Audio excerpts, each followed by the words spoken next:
exciting gitu buat penonton gitu, bukannya kaget dan nggak nyaman, tapi ternyata justru bikin satu pengalaman yang berbeda. Nah, aku mau tanya sama Mbak Kori nih, ini kan dalam satu produksi ini pakai 3 kamera bener ya? Ada yang celluloid 16 mm dan 35 mm. Itu alasannya kenapa dan gimana akhirnya bisa dapetin tim untuk bikin ini semua jadi kejadian? Oke. Alasan pertama kenapa kita pakai 3 jenis kamera yang berbeda. Yang pertama, kita mau ningkatin value teman-teman kita untuk punya experience dengan syuting menggunakan celluloid alias syuting beneran, quote and quote. Yang kedua tentu strategi marketing. Aku pengen orang lain juga bisa turut merasakan gimana rasanya nonton dengan bentuk visual yang berbeda tapi dikemas dalam satu film. Oke, jadi memang ya justru emang mau eksperimental, Yes. and of course ini bisa menambah nilai Betul, dari menambah cinematic nilai dari experience-nya. sendiri untuk punya cinematic experience. Keren. Oke, mumpung mic masih di tangannya Mbak Kori, aku mau nanya nih. Ini kan Mbak Kori kan kemarin itu sempat Mas Angga kalau nggak salah bilang kalau ini Heartbreak Motel ini adalah comeback-nya Mbak Kori setelah kurang lebih 4 tahun, bener nggak sih? Iya, memproduksi film kurang lebih udah 4 tahun baru akhirnya balik lagi di Heartbreak Motel. Apa sih yang membuat akhirnya mau terjun lagi terus kayak oh ini kayaknya saat yang tepat deh. Apakah mungkin ada juga relate juga dengan ceritanya Ava mungkin atau relate dengan keadaan perfilman sekarang ini atau apa? Yang pertama tentu karena ada kesempatannya, yang kedua karena proyek yang ditawarkan itu sangat membuat aku ingin terjun langsung bikin, karena aku pengikut KIK juga, membaca novelnya dan menonton filmnya. Jadi ketika Mas Angga datang menawari proyek ini ke aku, oke, ini kayaknya saat yang tepat. Aku ingin punya media untuk menyampaikan apa yang aku dapatkan value dari dalam bukunya untuk aku sebarkan ke orang yang lebih luas lagi. Oke, jadi emang udah hook juga. Kayaknya pada saat film Heartbreak Motel ini muncul gitu ya, maksudnya kayak dikasih tahu, oh ini udah mau launching nih gitu. Kayaknya orang-orang tuh udah ngeh bahwa ini ceritanya Ika Natasha gitu kan ya. Dan untuk pembaca novelnya juga mungkin sudah punya bayangan tersendiri tentang ceritanya. Nah, gimana sebagai sutradara gitu, Mas Angga masukin hal-hal yang out of the box mungkin atau sentuhan yang craftsmanship-nya Mas Angga banget gitu ke dalam sebuah cerita yang memang sudah jadi dan sudah dikenal. Selain novelnya tentunya yang membuat kami di Visinema excited untuk bisa mengalihwahanakan karyanya Kak Ika ke layar lebar. Jadi sebenarnya pertama kali yang maksudnya yang juga membuat saya sangat tertarik adalah bagaimana sinopsis itu dikembangkan sama Mas Alim dan Kori gitu. Kemudian ada karakter baru dan punya point of view yang eksponensial dari novelnya, sehingga waktu saya baca sinopsisnya saya bilang wah ini kalau misalnya saya bisa mengerjakannya dengan pendekatan yang beda, dengan nuansa yang lebih suspenseful, secara project akan sangat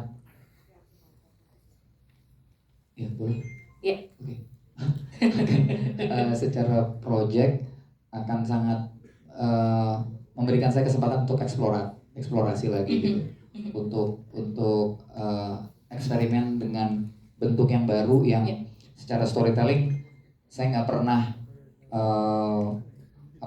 pernah masuk ke ranah ini gitu. 13 boom action, heist di Mencuri Raden Saleh, lalu kemudian di NKCTHI film keluarga gitu. Tapi ini kayak sesuatu yang berbeda. Dan waktu Kak Ika kasih green light untuk bisa mengerjakan ini dengan cara saya melihat ceritanya yang ditulis Kori dan Mas Alim dan juga Kak Ika, jadi makin excited gitu. Dan kemudian bagaimana 3 dunia ini bisa diceritakan dengan 3 medium yang berbeda gitu. Lalu keluarlah dengan dengan konsep di mana ada digital, ada 16, ada 35 mm, supaya mudah-mudahan nggak cuman cinematic experience yang berbeda, tapi juga bagaimana dunia AVA ini diceritakan dengan caranya masing-masing. I see. Gitu. Ya. Kalau tadi diperhatikan konsep komposisi, letak kamera, gerak kamera antara tiga dunia ini juga diperlakukan dengan cara yang berbeda gitu.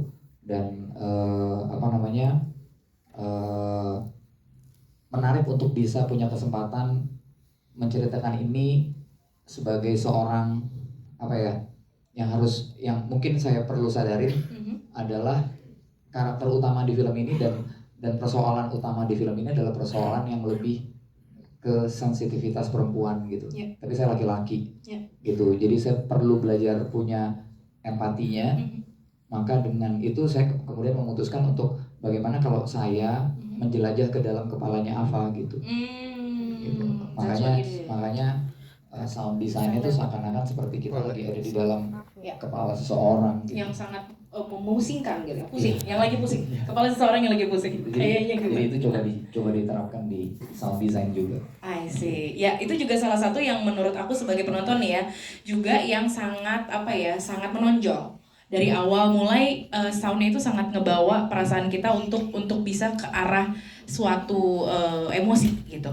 Tapi gimana caranya Mas Angga tetap mempertahankan core ceritanya? Karena kan ini sebenarnya kayak when you dive into the mind of Ava gitu kan, itu kan jadi eksplorasi yang bebas sebetulnya gitu.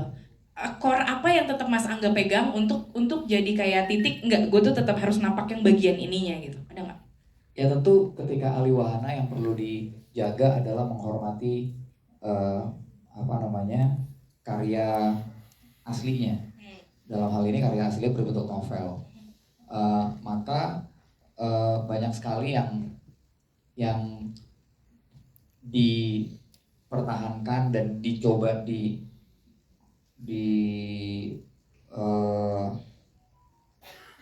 treat dan diceritakan untuk bisa hadir di ruang nonton ini adalah benang merah dari pemikirannya Kak Ika gitu.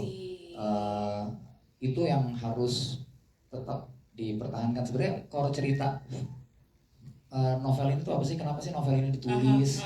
Kenapa novel ini penting untuk ada dan dibaca sama orang? Apa yang kira-kira orang bisa tangkap dari novel ini? Terus world building novelnya itu seperti apa? Hal-hal yang itu yang kemudian buat saya adalah benang merah dari sebuah karya yang harus dipertahankan ketika dialiwahanakan. Tapi bahwa kemudian experience-nya berbeda, itu bagian dari proses aliwahana. Kalau baca mungkin experience-nya A, maka ketika dialiwahanakan ke audiovisual maka experience harus B, C, dan D gitu.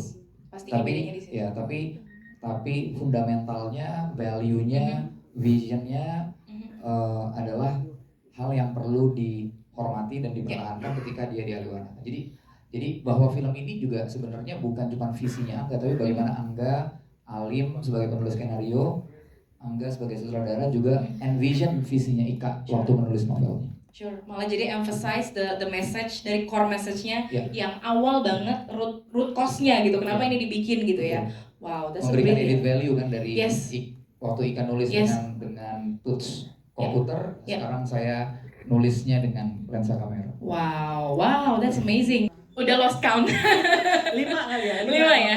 Udah 5 ya. Tapi baru kali ini bersama dengan Visinema Pictures dan sama Angga juga ya. Jadi pasti ada yang berbeda dong pengalamannya. Aku udah lama banget pengen karyaku tuh bisa diadaptasi oleh seorang Angga Dwi Masarongko karena jujur aku suka film-filmnya, karyanya, cara berpikirnya. I think Angga is one of a kind.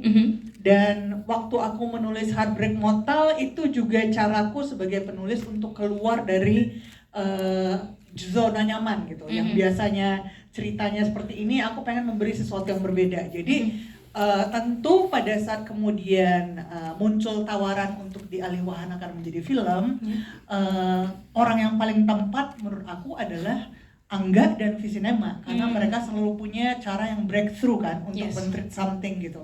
Jadi waktu itu Angga dengan aku ngobrol, aku kan di Medan ya, Angga di Jakarta, kita ngobrol lewat Zoom selama 2 jam, nggak berasa ya kayak meeting gitu. Ngobrol dan Angga tuh langsung kepikiran bahwa gimana kalau kita nge-treat cerita Heartbreak Motel ini ibarat membawa penonton ke dalam isi kepala si karakternya, yaitu Alpha yang dimainkan Laura Basuki.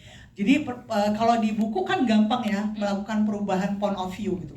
Tapi kalau di sinema seperti apa gitu kan? Kan kita nggak mau dengan cara yang banal dengan nulis oh ini point of view-nya sih.